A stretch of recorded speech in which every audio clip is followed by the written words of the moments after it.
మహాభారతము భీష్మ పర్వము ప్రథమ శ్వాసము. ధృతరాష్ట్రుడు సంజయునితో ఇలా అంటున్నాడు. సంజయ, ధర్మక్షేత్రమైన కురుక్షేత్రమున యుద్ధము చేయడానికి సిద్ధమైన మన బలములు పాండవ బలములు ఏమి చేయుచున్నారో చెప్పు అని అడిగాడు.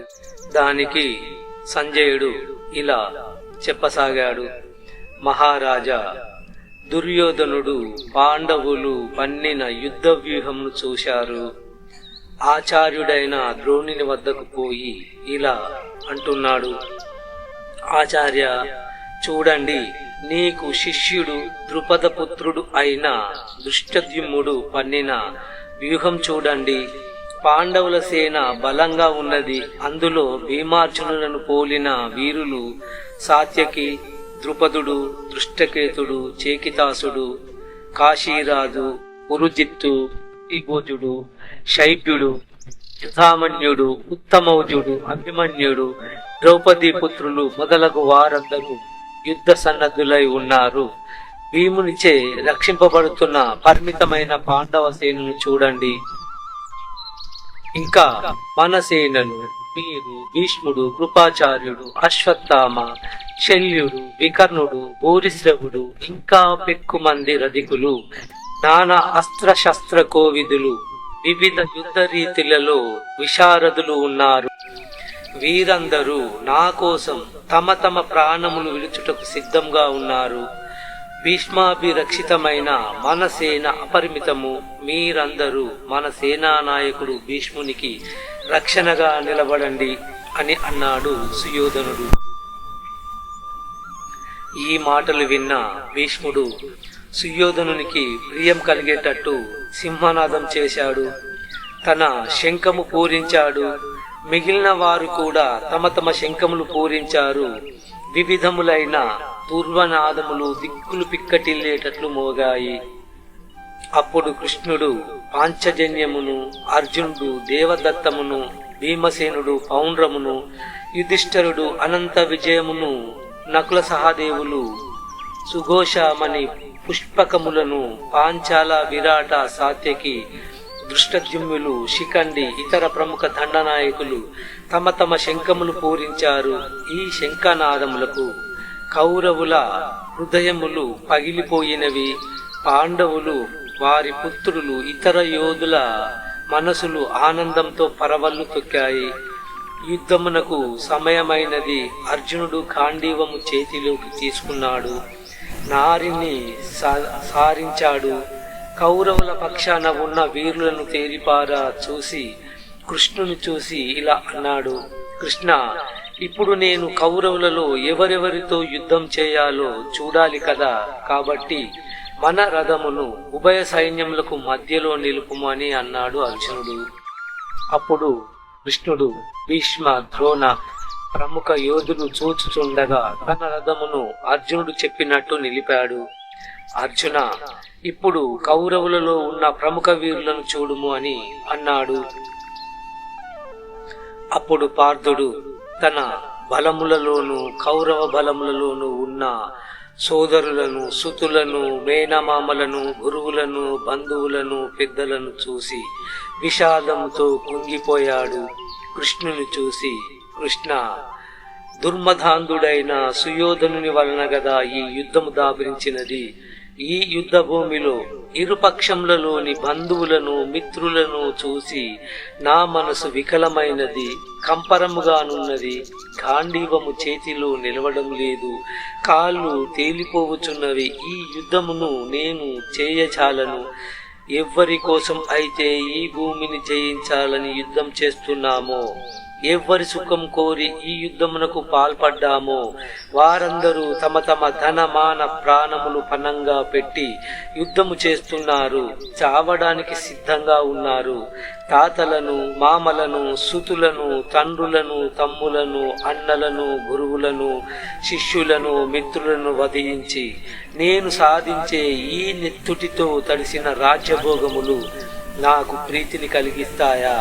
నాకు కీర్తి దశ దిశలా వ్యాప్తిస్తుందా, నాకు శ్రేయస్సు కలుగుతుందా? అక్కడ ఉన్న బంధువులను మనం చంపుతున్నాము, వారి చేతిలో మన బంధువులు చస్తున్నారు. ఇక మిగిలిందేమిటి? కాబట్టి ఈ పాపముతో కూడిన యుద్ధమునకు నేను అంగీకరించను. ఈ 14 భువనములు ఏలడానికైనా సరే ఇలాంటి యుద్ధము ఎలా చేయగలను? కృష్ణ, వాళ్ళు యుద్ధం చేస్తే చేయని, నాకు మాత్రం వారితో యుద్ధం చేయడానికి మనసు రావడం లేదు. ఆ తర్వాత వచ్చే కీడును దుష్పరిమాణాలను తలంచకుండా అత్యంత లోభంతో ధృతరాష్ట్రుని పుత్రులు కులక్షయానికి పాల్పడుతున్నారు, యుద్ధం చేస్తున్నారు. ఈ విషయం నీకు తెలుసు, నాకు తెలుసు. తెలిసి కూడా వీరిని మనం నిర్దయగా చంపడం వలన మనకు ఏమి ఒరుగుతుంది చెప్పు? కృష్ణ, కులనాశనం అయితే కులధర్మములు అంతరించిపోతాయి, దాని వలన వర్ణ సంకరం కలుగుతుంది. ఈ కులనాశకులు నరకానికి పోతారు. ఇంత పాపం మనం మూట కట్టుకుంటూ సమస్త బంధుజనులను చంపను అని రథం మీద కూర్చున్నాడు అర్జునుడి. దుఃఖితుడైన అర్జునుని చూసి శ్రీకృష్ణ పరమాత్మ ఇలా అన్నాడు, ఈ యుద్ధ సమయంలో నీకు ఈ విధమైన మోహము విరుద్ధ భావము ఎలా కలిగింది అర్జున? నీకు ఇలాంటి పిరికితనము తగునా? ఇది వివేకహీను అనుసరించదగినది కాని నీ వంటి వీరునికి తగదు. వీరుడవై లెమ్ము, మనసులో ఉన్న పిరికితనము పారత్రుము, యుద్ధమునకు సన్నద్ధుడు కమ్ము అనిన కృష్ణుని మాటలు విని అర్జునుడు ఇలా అన్నాడు, కృష్ణ, భీష్మద్రోణులు పూజార్హులు, వారిని బాణములతో బాధించడం ధర్మమా?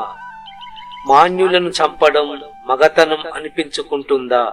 దీనికన్నా భిక్షం ఎత్తుకొని జీవించడం అత్యంత సుఖప్రదము కదా. నాకు ఎదురుగా నిలిచినది, నేను చంపబోవునది ధృతరాష్ట్రుని తనయులు కారా? కృష్ణ, ఈ శోకము నా ఇంద్రియములను వెలుగునాచున్నది. నాకు ఇంత పదవించినను నా ఈ శోకాన్ని చల్లారు. కాబట్టి నేను ఈ యుద్ధము చేయలేను. నేను నా గురువులను బంధుజనులను యుద్ధములో నొప్పించను లేను. ఈ యుద్ధములో మనము గెలిచిన వారు గెలిచిన ఈ రెంటికి పెద్ద వ్యత్యాసము లేదు. నేను కార్పణ్య దోషాపహత స్వభావుడను, ధర్మమూఢ చేతస్థుడను, ధర్మ విచక్షణ చేయలేకున్నాను. అందులకే నిన్ను శరణు జొచ్చుచున్నాను. ఈ శిష్యుని మాదిరి నన్ను మన్నింపుము, నన్ను శాసింపుము, నాకు తన్నోపాయం ఉపదేశించుము అని ప్రార్థించాడు అర్జునుడు శ్రీకృష్ణుని. ఆ మాటలు విన్న కృష్ణుడు చిరునవ్వు నవ్వి ఇలా అన్నాడు, అర్జున, శోకించుటకు తగని వారి కొరకు నీ హృదయ విదారకంగా శోకించుచున్నావు. పైగా బాగా అన్నీయూ తెలిసిన పండితుని వల్లే మాట్లాడుతూ ఉన్నావు. ఎక్కడైనా పండితులు ఉన్నవారిని గురించి గాని చనిపోయిన వారిని గురించి గాని ఆలోచించదరా? నీవు అవివేకంతో ఆరాట పడుతున్నావు. నీ మనస్సు వివేకవంతమైన ఎడల ఎటువంటి శుభాన్ని పటాపంచలైపోతాయి. పార్థ, పరమ జ్ఞానమునకు కారణములైన వాక్యములు చెబుతాను విను. మనము ఈ దేహమున బాల్యము, యవ్వనము, వార్ధక్యము మొదలగు అవస్థలు పొందినట్టుగానే మనము పాత వస్త్రమును విడిచి కొత్త వస్త్రము ధరించినట్టుగానే ఈ దేహము విడిచి మరొక దేహమును ధరిస్తూ ఉంటాము. దాని వలన ఆత్మహాని జరగదు. ఈ పుట్టుక చావు ఈ దేహానికి మాత్రమే కాని ఆత్మకు కానే కావు. మన శరీరము కత్తులతో గాని ఆయుధములతో గాని ఖండింపబడినట్టు ఆత్మ ఖండింపబడదు. మనలో ఉన్న పురుషుడు ఇచ్చేవాడు కాదు, నొప్పింపబడేవాడు కాదు. ఆత్మకు భావము అనేది ఉండదు. అలాగే ఈ శరీరము శాశ్వతము కాదు. ఆత్మ స్వభావము ఈ ప్రకారంగా ఉండటం వలన నీవు ఎవ్వరి గురించి శోకింప అవసరము లేదు. మనలో ఉన్న ఆత్మ నాశనం అవుతుందని, మరొకరు ఆత్మను నాశనం చేస్తారు అని చెప్పేవారు అవివేకులు. మనలో ఉన్న పురుషుడు ఎవ్వరిని చెడపడు, తాను చెడడు. ఆత్మ నాశనము లేనిది, ఎవ్వరు దానిని నాశనము చేయలేరు. పురుషుడు అని వేరే ఎవరు లేరు. నేనే ఆ పురుషుడను, పురుషోత్తముడను. ఈ ఆత్మ బాధపడినది కాని బాధింపబడినది కాని అని అర్జునునికి ఆత్మతత్వమును వివరించాడు శ్రీకృష్ణుడు. మనలో కలిగి సుఖదుఖములకు మూలము అహంకారము. నీవు అహంకారమును వదిలి నీ స్వకర్మను ఆచరింపుము. నీ స్వకర్మము యుద్ధము కాబట్టి ప్రణోత్సాహముతో యుద్ధము చేయుము అని బోధించాడు. అర్జున, యుద్ధము క్షత్రియులకు ఉత్తమ ధర్మము. యుద్ధము తెరిచియున్న స్వర్గద్వారము వంటిది. కాబట్టి లెమ్ము, యుద్ధము చేయుము. దీనికి ఇంకా అనుమానపడవలసిన పని లేదు. అర్జున, కర్మఫలములను బ్రహ్మార్పణము చేసి నీవు కర్మ చేయవలయును. ఈ తత్వజ్ఞానము కలిగిన ఎడల కర్మల ఎడ ఆసక్తి దానంతట అదే నశిస్తుంది అని శ్రీకృష్ణుడు కర్మయోగము గురించి అనేక వాక్యములు చెప్పాడు. విజయుడు అడిగిన అనేక ప్రశ్నలకు తగు రీతిలో సమాధానాలు ఇచ్చాడు శ్రీకృష్ణుడు. అది వినిన అర్జునుడు శ్రీకృష్ణుడితో, కృష్ణ, అతి గుహ్యమైన ఈ శాస్త్రమును నా మీద కృపతో, అనుగ్రహంతో, దయతో నాకు ఉపదేశించితివి. అది విని నాలో ఉన్న భ్రమలు అన్నీ తెలిగిపోయినవి. యోగుల హృదయములకు మాత్రమే సాధ్యమైన నీ అతులిత ఐశ్వర్య విభూతులతో ఒప్పు నీ రూపమును కనులారా గాంచవలనని కోరికగా ఉంది. నీ దివ్య రూపమును నేను చూచు భాగ్యమును నాకు కలిగింపుము. నా కనులకు ప్రీతిగా వించుము అని ప్రార్థించాడు అర్జునుడు. అప్పుడు శ్రీకృష్ణ పరమాత్మ నానా వర్ణములు, నానా విధములైన ఆకృతులు కలిగి ఇదివరకు ఎన్నడూ కని విని ఎరుగని అపూర్వమైన ఆశ్చర్యకరమైన రూపములతో కూడిన నా దివ్య రూపమును చూపెదను చూడుము. నా ఈ రూపము చూచుటకు మానుష నేత్రములకు అలవి కావు. కాబట్టి నా దివ్య రూపమును చూచుటకు దివ్య దృష్టిని ఇచ్చుచున్నాను అని అర్జునునికి దివ్య దృష్టి ప్రసాదించాడు. యోగీశ్వరుడైన ఆ లక్ష్మీపతి తన దివ్య రూపమును అర్జునునికి చూపించాడు. ఆ విశ్వరూపుని దివ్య తేజము 1000 సూర్యుల కాంతితో సమానమై అలరారింది. ఆ మహామూర్తిని చూసి అర్జునుడు విస్మయంతో పులకించిపోయాడు. అనేక దండ ప్రమాణాలు ఆచరించాడు. చేతులు జోడించి ఇలా ప్రార్థించాడు, దేవా, నీ దివ్య దేహమునందు దేవతలు, రాక్షసులు, గంధర్వులు మొదలగు దేవయోనులు, బ్రహ్మదేవుడు, ఈ చరాచరమైన సమస్త జగత్తు నాకు కనబడుతున్నది. నీ ముఖములు, నీ బాహువులు, నీ పాదములు, నీ కన్నులు అనేకములు కనబడుచున్నవి. అనేక కిరీటములు, అనేక భూషణములు, చక్రము, గద మొదలగు ఆయుధములు కలిగి అనేక రూపములో కనబడుచున్నావు. ఇది చాలా ఆశ్చర్యముగా ఉన్నది. మొదలు ఏదో, మధ్య భాగము ఏదో, తుది ఏదో తెలియకున్నది. నీ తేజము అప్రేమేయమై దేదీప్యమానమై వెలుగొందుచున్నది. అద్భుతమైన నీ విరాట్ రూపము దుర్నిరీక్షమై ఉన్నది. ఈ సమస్త జగములకు మూల కారణము పరమ పురుషుడవగు నీవే అని చూస్తున్నాను. భూమి, ఆకాశము అంతయు నీవే నిండియున్నావు. నీవు లేని ప్రదేశము లేదు. సూర్యచంద్రులు నీ కన్నులుగా, పెద్ద పెద్ద కోరలు కలిగిన నీ ముఖములు ప్రజరిల్లుచున్నవి.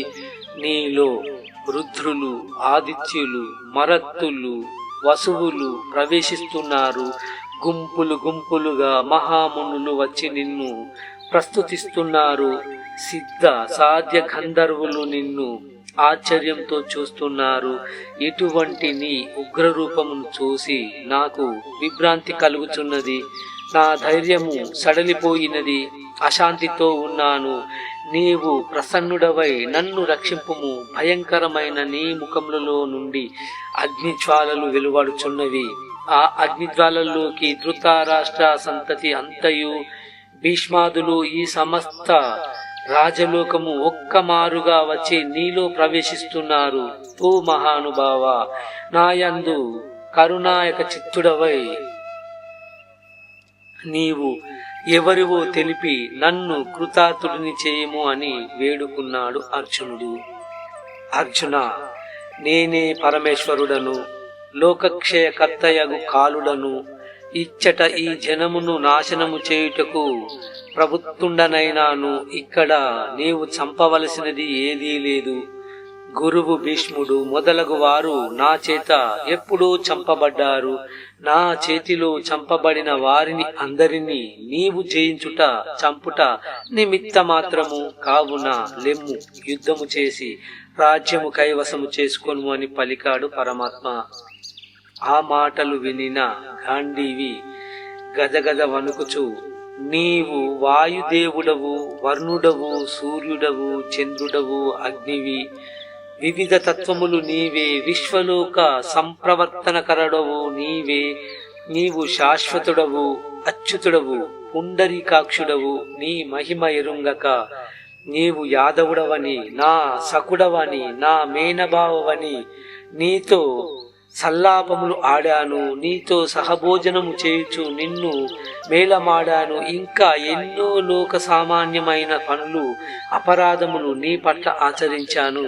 నన్ను క్షమింపుము. తల్లిదండ్రులు తమ తమ బిడ్డలను తప్పులు చేసినా క్షమించినట్టు నన్ను క్షమింపుము దేవా అని పరిపరి విధాల వేడుకున్నాడు అర్జునుడు. మరియు శ్రీకృష్ణుని విశ్వరూపమును చూసి, దేవా, మునుపు ఎన్నడూ చూడని నీ దివ్య రూపమును కనులారా గాంచగలిగితిని. నా మనసు ఎంతో సంతోషముతో నిండిపోయినది, కాని భయము కూడా కలుగుతున్నది. కాబట్టి దేవా, నాయందు దయయుంచి నీ పూర్వపు సామాన్య రూపమును ధరింపుము, నాకు ఆహ్లాదము కలిగింపుము అని వేడుకున్నాడు అర్జునుడు. దయాద్ర చిత్తుడగు ఆ పరమేశ్వరుడు అర్జునునితో ఇలా అన్నాడు. ఎన్నో తపములు చేసిన వారికి గాని, వేదాధ్యయనము చేసిన వారికి గాని దుర్లభమైన నా దివ్య పరమాకృతి నీకు నా యందు ఉన్న భక్తి భావము చేత నీకు మాత్రమే గోచరించినది. ఇతరులు ఎవ్వరికీ చూడ శక్యము కాదు. ఈ నా రూపమును చూసి నీవు ఎటువంటి భయాందోళనలకు గురి కావద్దు. నీ భయమును విడిచిపెట్టి సంప్రీత మనస్కుడవు కమ్ము అని చెప్పి శ్రీకృష్ణుడు తన పూర్వ రూపము ధరించాడు. అర్జునుడు శ్రీకృష్ణుని సౌమ్య రూపమును చూసి పులకించిపోయాడు. దేవా, నీ సౌమ్య రూపమును చూసి నేను కుదుటపడ్డాను, మరల నా సహజత్వమును పొందాను అని పలికాడు. వాసుదేవుడు అర్జునుని చూసి, అర్జున, తాను చేయు కర్తవ్య కర్మలను నాకే అర్పించుచు వాడు నాయందు అచంచలమైన భక్తి కల వాడు నన్ను పొందగలడు అని పలికాడు. ఈ విధముగా శ్రీకృష్ణుడు అర్జునునకు ఉపనిషత్తు సారమును తెలియచెప్పి అతని మనసులోని సందేహములను పోగొట్టి వివేకమును కలిగించాడు. అర్జున, నీకు ఈ గుహ్యతరమైన జ్ఞానము ఉపదేశించి తిని దీనిని తెలుసుకొని నీకు ఎట్లు చేయవలనని తోచినతో అట్లే చేయుము. ఇంతకంటే పరమ రహస్యము ఒకటి చెప్పెదను వినుము. సర్వధర్మములను విడిచి దృఢముగా నన్నే శరణు వేడుము, నన్నే ఆశ్రయింపుము. నీకు ప్రమోదము కలిగేటట్టు నీ యొక్క సకల దురితములను నేను తొలగించెదను. నియతి తపస్సు నాయందు భయభక్తులు కలిగి నాకు భక్తుడైన వానికి ఈ గీతాశాస్త్రమును ప్రీతితో చెప్పుము. పై లక్షణము లేని వారికి చెప్పవలదు. అర్జున, నేను చెప్పినది బాగా వింటివా? నీ అజ్ఞాన మోహము తొలగినదా అని అడిగిన శ్రీకృష్ణునికి అర్జునుడు, దేవా, నా మోహము తొలగినది, నా సందేహములన్నీ తొలగిపోయినవి. నీ యొక్క దివ్య రూపమును చూచి తిని స్థిరమైన మనస్సుతో ఉన్నాను. దేవా, నీవు సర్వలోక నిర్వాహకుడవు. నీ మాటలు నాకు శిరోధార్యములు. నీవు చెప్పినట్లు చేసేదను అని అన్నాడు అర్జునుడు. శ్రీకృష్ణునికి సాష్టాంగ దండ ప్రమాణం చేశాడు. మరల తన ధనుర్బాణములను చేతిలో ధరించి, దేవా, నేను కూడా మహానుభావుడు భగవాన్ వేదవ్యాసుని కరుణ వలన కృష్ణార్జునుల సంవాదమును విన్నాను. మహాయోగీంద్ర హృదయానందకరుడైన ఆ దేవదేవుని దివ్య రూపమును చూశాను అని ధృతరాష్ట్రునికి తెలియజెప్పాడు. ఆ మహాత్ముడు తన మధుర వాక్యములతో పలికిన అత్యంత గుహ్యమైన యోగ శాస్త్రమును చెవులారా విన్నాను. ఆ మహానుభావుని సంభాషణములు, ఆ విశ్వరూపుని మహానీయాకారము తలంచి ఆశ్చర్యపోతున్నాను. నా మనస్సంతా ఆనందంతో నిండిపోయింది. ఓ మహారాజా, యోగీశ్వరుడైన శ్రీకృష్ణుడు, ధనుర్ధారి అయిన అర్జునుడు ఎచ్చట నిలిచి ఉందురో అచ్చట విజయము, నీతి, సిరి సంపదలు ఎల్లప్పుడూ నిత్యంగా నిలిచి ఉంటాయి అని భక్తితో అన్నాడు సంజయుడు. ఆ మాటలు విన్న ధృతరాష్ట్రుడు ఒకరొకరు ఎదురెదురుగా నిలిచిన కౌరవ పాండవులు ఏ ప్రకారం యుద్ధం చేయుచున్నారో విశదంగా తెలుపుము అని అడిగాడు. సంజయుడు ఇలా చెప్పసాగాడు. మహారాజా, నీ కుమారుడైన సుయోధనుడు అతని తమ్ముడు దుశ్శాసనుని తన సైన్యమును యుద్ధమునకు పురికొల్పాడు.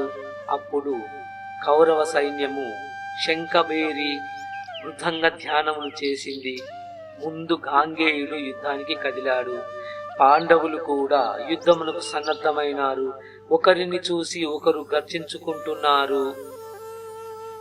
తుర్యనాదములు మిన్నంటుతున్నాయి. భీముడు సింహనాదము చేశాడు. యుద్ధం మొదలైనది.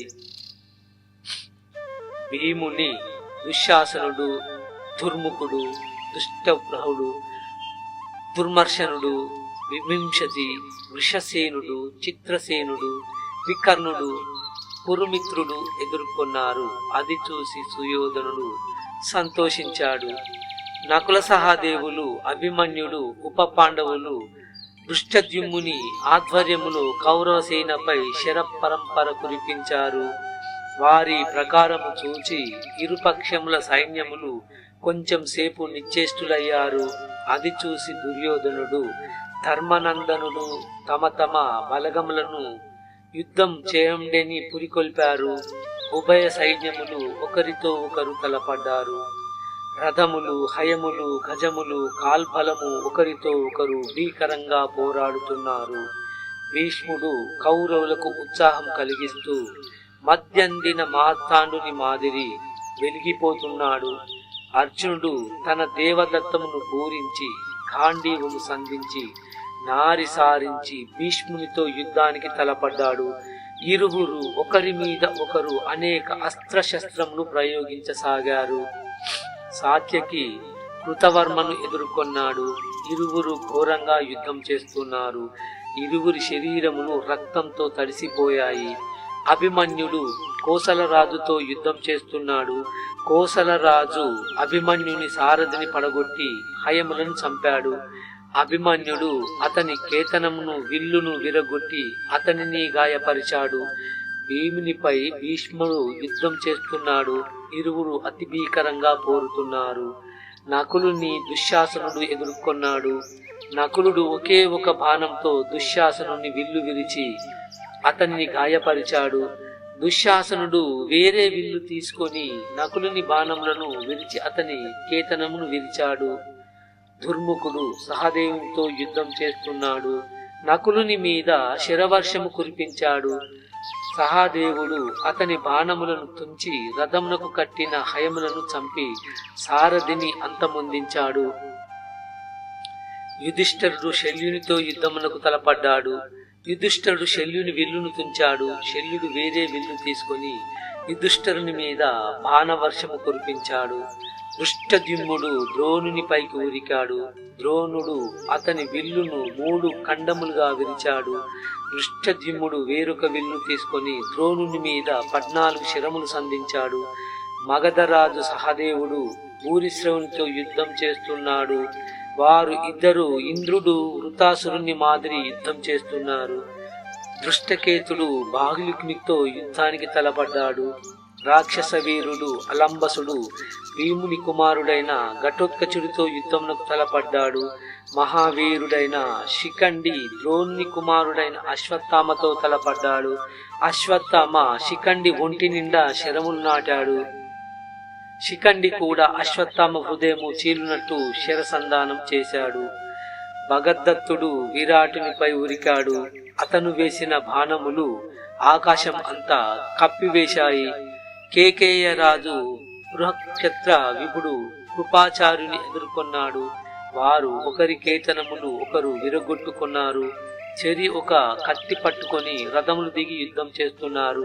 అది చూసి జయద్రథుడు ద్రుపదుడు చెరి ఒక పక్క నుండి వచ్చి వారికి సహాయంగా నిలిచారు. వికర్ణుడు యుధామన్యునితో యుద్ధం చేస్తున్నాడు. ఒకరితో ఒకరు రౌద్రంగా పోరాడుతున్నారు. చేకితాసుడు త్రిగర్తాధీశుడు సుశర్మ మీదికి యుద్ధానికి వెళ్ళాడు. అతనిని తన శరంపరపరతో ఒళ్ళంతా తూట్లు పొడిచాడు. శకుని యుధిష్ఠిరుని కుమారుడు ప్రతివిందునితో యుద్ధం చేస్తున్నాడు. భీముని కుమారుడు శృతసోముడు కాంబోజరాజు సుదక్షిణునితో పోరాడుతున్నాడు. అర్జునుని కుమారుడు ఐరావంతుడు శృతాయువుతో యుద్ధం చేస్తున్నాడు. ఒకరి రథము ఒకరు విరగొట్టుకున్నారు. వేరే రథములు ఎక్కి మరల యుద్ధం చేస్తున్నారు. విందులు కుంతిభోజుని అతని కుమారుని ఎదిరించారు.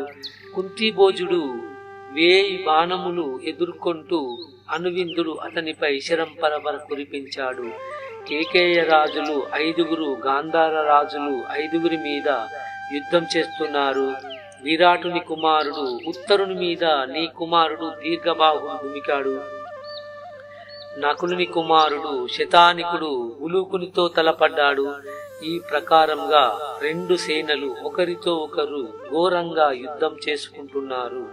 చతురంగ బలములలో ఒక్కొక్క బలము 10 100 వేలుగా ఒకరితో ఒకరు పోరుతున్నారు. ఉభయ సైన్యములు ఒకరి మీద ఒకరు బాణములతోనూ కత్తులతోనూ ఏనుగుల దంతములతోనూ రథములు ఒకటితో ఒకటి ఢీకొంటూ అతి భయంకరంగా యుద్ధం చేస్తున్నారు. ఎదురుగా వచ్చుచున్న ఏనుగులు రథముల తాకిడికి కాల్బలము తట్టుకోలేకపోతూ ఉంది. గజారోహకులు అది ఇది అనకుండా విచక్షణారహితంగా అందరినీ తొక్కుకుంటూ యుద్ధభూమి అంతా విహరిస్తున్నారు. మందర పర్వతముతో చిలికినప్పుడు పాల సముద్రము ఎలా అల్లకొల్లోలంగా ఉందో అలా ఉంది యుద్ధభూమి. బాణవర్షములు వర్షంలా కురిపిస్తున్నారు. నేల మీద కత్తి యుద్ధములు సాగుతున్నాయి. కథలతోనూ ఈటలతోనూ శస్త్రాస్త్రములతోనూ ఏనుగులు హయములు భటులతోనూ వారు చేసే రణ విన్యాసములతోనూ భయంకరమైన శబ్దములతోనూ రణభూమి మార్మోగుతూ ఉంది. వారి రక్తంతో రణభూమి తడిసిపోయింది. ఒక చేయి నరకబడిన మరొక చేతితో కత్తి పట్టుకొని యుద్ధం చేస్తున్నారు. కాలు తెగిన అమాంతం ఎదుటి వారి మీదికి ఎగిరి వారిని పట్టుకుంటున్నారు.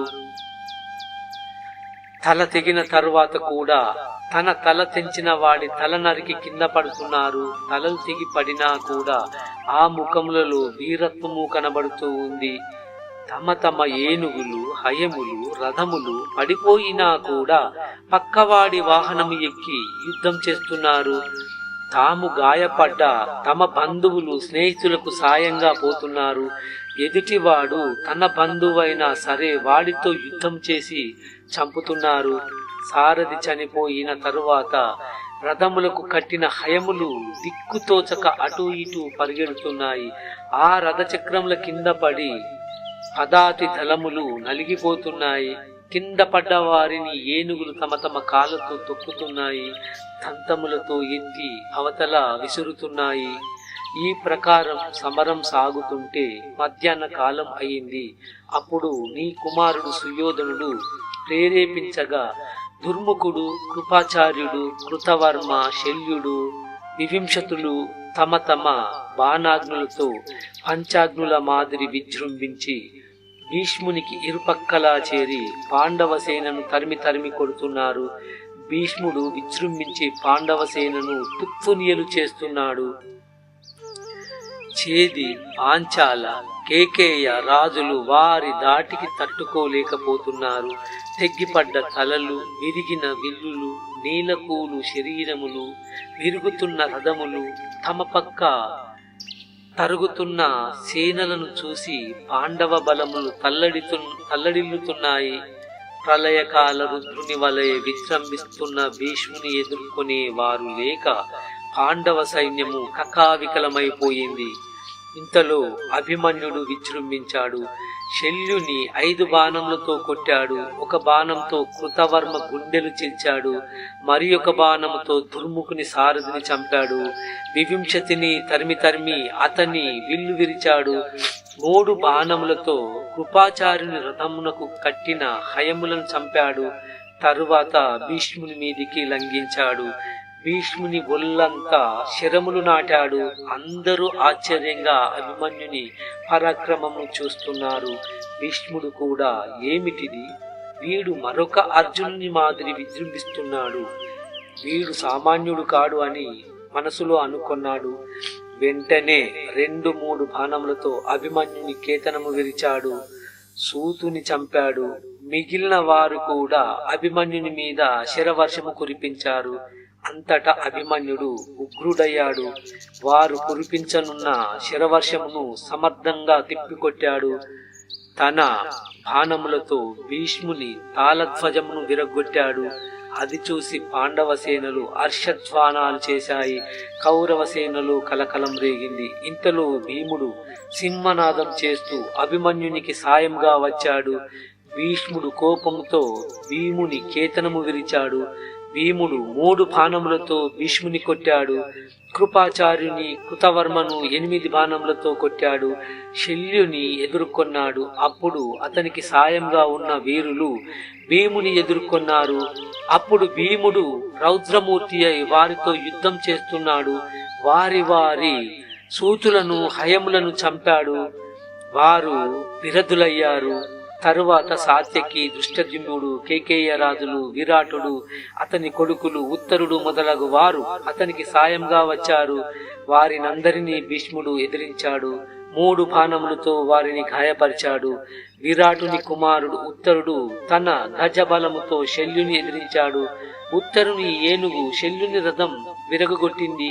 రథమునకు కట్టిన గుర్రములను నేలకేసి బాధింది, కాలితో నలిపేసింది. ఇది చూసి శల్యుడు కోపించాడు. విరటుని కుమారుని గుండెలకు గురిపెట్టి శక్తి అనే ఆయుధము విసిరాడు. ఆ శక్తి ఆయుధము విస్ఫులింగములు విరజిమ్ముతూ ఉత్తర కుమారుని గుండెను చీల్చుకుంటూ ఆవలికి వెళ్ళింది. ఉత్తరుడు తన ఏనుగు మీద నుండి భూమి మీద పడ్డాడు. మరు నిమిషంలోనే వీర స్వర్గము అలరించాడు. అంతటితో ఆగక శల్యుడు తన కత్తిని దూసి ఉత్తరుని ఏనుగు తొండమును నరికాడు. ఉత్తరుని ఏనుగును చంపాడు. పక్కనే ఉన్న కృతవర్మ రథం మీదకి సింహం మాదిరి దూకాడు. తన అనుజుని మరణం కల్లార చూసిన ఉత్తరుని సోదరుడు శంకుడు కోపించి శల్యుని మీదికి దాడి చేశాడు. తన గజబలంతో శల్యునితో ఘోర యుద్ధం చేస్తున్నాడు. శంకుని వెంట ఉన్న రధికులు ఒక్కమారుగా శల్యుని మీద పడ్డారు. అది చూసి భీష్ముడు మరికొందరు రధికులను తీసుకొని శల్యునికి సాయంగా వచ్చాడు. భీష్ముని దాటికి శంకుని వెంట వచ్చిన రధికులు వారి సైన్యములు నిల్వలేకపోయాయి. అది చూసి అర్జునుడు శంకునికి సాయంగా వచ్చాడు. శంకునికి భీష్మునికి మధ్యలో నిలిచాడు అర్జునుడు. భీష్ముడు ఘోరంగా యుద్ధం చేస్తున్నారు. ఇంతలో అపరాహ్నమయ్యింది. అప్పటిదాకా కృతవర్మ రథం మీద ఉన్న శల్యుడు రథం దిగి తన గద తీసుకొని శంకుని రథం విరగొట్టాడు. రథము విరిగిన శంకుడు ఒక కత్తి తీసుకొని రథము దిగి వేగంగా అర్జునుని రథము చాటుకు వెళ్ళాడు. భీష్ముడు శంకుని విడిచి ద్రుపదుని సేనలోకి చొచ్చుకుపోయాడు. వీర విహారం చేస్తున్నాడు. మంచి ఎండలలో కాచిచ్చు రగిలితే ఎలా ఉంటుందో అలా ఆ ప్రకారముగా భీష్ముని దాటికి పాండవ సేనలు నేలకొలుతున్నాయి. కేకేయ బలములు చికాకు పడగా భీష్ముడు తన రథమును చిత్ర విచిత్ర రీతులలో నడుపుతూ ఎక్కడ తానే అయి కనబడుతూ యుద్ధం చేస్తున్నాడు. తరువాత విరాటుని సైన్యము మీద పడి దానిని దున్మాడుతున్నాడు భీష్ముడు. భీష్ముని చేతిలో తమ బలమును చావు దెబ్బ తినడం చూసి పాండవులు నివ్వరపోయారు. సూర్యుడు పశ్చిమాగ్రిన కుంగినప్పటికీ తానే మధ్యందిన మార్తాండుడై వెలుగొందుతున్నాడా అన్నట్లు తన పరాక్రమంతో తేజస్సుతో వెలిగిపోతున్నాడు భీష్ముడు. చంద్రవంశపు రాజైన భీష్ముడు తన ప్రతాపము చూపిస్తూ వెలిగిపోతూ ఉంటే సూర్యుడు సిగ్గుపడ్డాడా అన్నట్టు సూర్యాస్తమయము అయినది. ఇరుపక్షముల యుద్ధం చాలించారు. పాండవుల ముఖములు చిన్నబోయినట్టు చీకటులు ఆవరించాయి. ఉభయ సేనలు తమ తమ కందావారాలకు వెళ్ళారు అని సంజయుడు ధృతరాష్ట్రునికి మొదటి రోజు యుద్ధ విశేషములు వివరించాడు అని వైశంపాయనుడు జనమేజయునకు భారత కథ చెప్పసాగాడు. మహాభారతము భీష్మ పర్వము ప్రథమ శ్వాసము సంపూర్ణము. మిగతాది రేపటి కార్యక్రమంలో తెలుసుకుందాము. అంతవరకు సెలవు. జై హింద్.